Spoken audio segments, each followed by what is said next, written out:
నమస్కారం. DT మీడియాకు స్వాగతం. తెలంగాణ రాష్ట్రంలో 1 కోటి మంది మహిళలను కోటీశ్వరులుగా మార్చుతామని తెలంగాణ పంచాయతీరాజ్, గ్రామీణాభివృద్ధి, గ్రామీణ నీటి సరఫరా, స్త్రీ శిశు సంక్షేమ శాఖల మంత్రి సీతక్క అన్నారు. గురువారం ములుగు మండలంలో ఎంపీ బలరాం నాయక్, జిల్లా కలెక్టర్ దివాకర్లతో కలిసి విస్తృతంగా పర్యటించిన మంత్రి ప్రభుత్వ ఆర్థిక సాయంతో మహిళా సంఘాలు ఏర్పాటు చేసుకున్న పలు స్వయం ఉపాధి యూనిట్లను, అభివృద్ధి పనులను ప్రారంభించారు. ఈ సందర్భంగా మంత్రి సీతక్క మాట్లాడుతూ తమ ప్రభుత్వం మహిళల అభివృద్ధి కోసం తీసుకుంటున్న చర్యలను వివరించారు. ములుగు జిల్లాను అభివృద్ధి చేసేందుకు రాజకీయాలకు అతీతంగా అందరూ ముందుకు రావాలని కోరారు. జిల్లాలో ఏర్పాటు చేసిన సెంట్రల్ ట్రైబల్ యూనివర్సిటీ, మెడికల్ కాలేజీల్లో కూడా త్వరలో తరగతులు ప్రారంభమవుతాయన్నారు. 100 కోట్ల రూపాయలతో రామప్ప అభివృద్ధి పనులు చేస్తామని, నర్సింగ్ కళాశాల కూడా ఏర్పాటు చేస్తామని మంత్రి ఈ సందర్భంగా ప్రకటించారు. ఈ పర్యటనలో భాగంగా మంత్రి సీతక్క ఇటీవల వర్షాల్లో పిడుగులు పడి మరణించిన వారి కుటుంబాలకు 5 లక్షల రూపాయల చొప్పున ఒక్కొక్కరికి నష్టపరిహారం అందజేశారు. ఈ కార్యక్రమాల్లో స్థానిక సంస్థల అదనపు in-charge collector Sampathrao, RDO Satyapal Reddy, tahsildar Ravinder, tribal welfare, R&B, Panchayati Raj శాఖలకు చెందిన పలువురు అధికారులు పాల్గొన్నారు.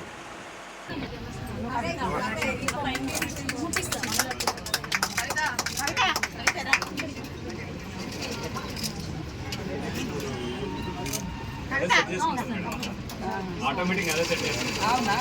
దీంట్లో డిజైన్స్ ఉంటాయి మ్యామ్. ఇట్లా డిజైన్స్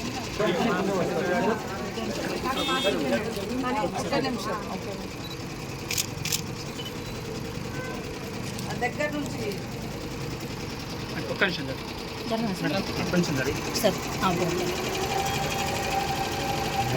డిజైన్కి 3,000, 4,000 కూడా ఛార్జ్ చేస్తారు. మినిమం 600 నుంచి 3.5 lakhs.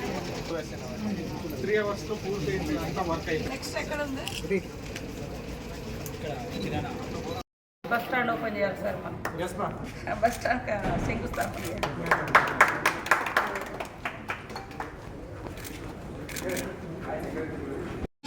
ఇందిరా మహిళా శక్తి క్యాంటీన్ను జిల్లాలోనే మొట్టమొదటిసారి మన మల్లంపల్లి మండల కేంద్రంలో మనం ఏర్పాటు చేసుకోవడం జరిగింది. మరి ఈరోజు మండల సమైక్య మహిళా మండలకు, గ్రామ సమైక్య మహిళా మండలకు ముఖ్యంగా ఈరోజు ఈ యొక్క లోన్ తీసుకొని మరి ఈ యొక్క పాల గారికి ప్రత్యేకంగా శుభాకాంక్షలు. మరి శాంక్షన్ చేయించినటువంటి మన కలెక్టర్ గారు పూర్తి స్థాయిలో బాధ్యత తీసుకొని తక్షణమే ఏర్పాటు చేయించి మరి ఈరోజు ఓపెనింగ్ పెట్టినందుకు వారికి ప్రత్యేక ధన్యవాదాలు. అదేవిధంగా DRDA మన మరి ఇక్కడ మహిళా సమైక్య సభ్యురాళ్ళకు అందరికీ, గ్రామ పెద్దలకు, వివిధ రాజకీయ పార్టీల నాయకులకు అందరికీ హృదయపూర్వక నమస్కారాలు. ఈరోజు మన ప్రభుత్వం రాగానే సీఎం గారు ప్రతి మహిళను కోటీశ్వరాలుగా చేయాలనే లక్ష్యంతో రేవంత్ రెడ్డి గారు నాకు ఈ బాధ్యతను ఒప్పజెప్పడం జరిగింది. వాస్తవానికి రాష్ట్రంలో కూడా మహిళలకు సంబంధించినటువంటి మరి శాఖ నా దగ్గరే ఉంది.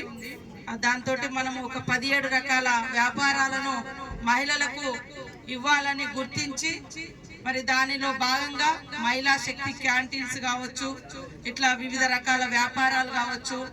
మరి ఒక 20 ఎకరాల భూమి ఉంటే మనకు సోలార్ ప్లాంట్ కూడా పెట్టబోతున్నాం. మనం ఇక్కడ దొరికితే కలెక్టర్ గారు తొందరలోనే ఐడెంటిఫై చేస్తే మహిళా సమైక్యకి ఇస్తే, మండలంలో కానీ మన గ్రామాలలో కానీ ఇస్తే వాళ్ళకు మంచి ఆదాయం వస్తుంది. దాంతో మీకు ఏం ఖర్చు ఉండదు. ఒక భూమి ఉండాలి, ఆ ప్లేట్లు పెట్టాలి, శుభ్రంగా ఉంచుకోవాలి. కరెంటును మళ్ళీ లేదా మహిళలకు సంబంధించిన ఏమన్నా షాప్ పెడదామా, లేదా ఇట్లాంటి మిల్క్ పార్లర్ పెడదామా, లేకుంటే ఇంకా ఏం నడుస్తుంది ఏరియాలో, ఎలా ఉంది అనేది మనం ఆలోచన చేసుకొని మరి ఇక్కడ నుంచి DRDA నుంచి కూడా వాళ్లకు మహిళా సంఘాలకు అవగాహన కల్పించాలి.